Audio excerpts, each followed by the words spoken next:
I want to talk about the price and the quality difference between the prototype and the Fireball Hardtail.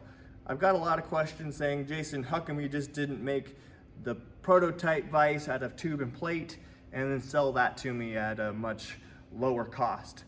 And the simple answer for that is quality. I like really high quality things. I think things should be nice and tight, machined. And the only way to really describe this is to show you. This is the hardtail. This is fully machined. All the clearances have been matched to each other. This is its max opening. And one of the quality things I want to show you is the very little slop. So the table's moving, but there's virtually no wiggle room in and out, forward and backwards. It's as tight, wide open as it is short and close. So it doesn't matter where the opening is, your parts are going to stay where they want to. Even if you clamp on the outside of the jaws, this is not going to be twisting or contorting. The quality is much higher because of the machining involved in this. And that there's a way on the bottom, which keeps things lined up and nice and tight, even at its max opening. Okay, so when we look at the original prototype, you're saying, Jace, just put some tube steel and make it just like this one. I can make this vise for way cheaper, and I'm just gonna build my own. And I think this is still a great option, but what you are sacrificing is quality.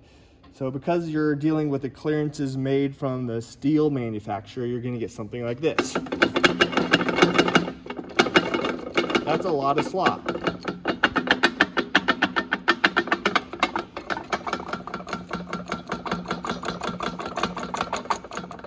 So you have to ask yourself, what kind of quality are you after? The other thing that I don't like about this design is that you have a full surface to surface contact.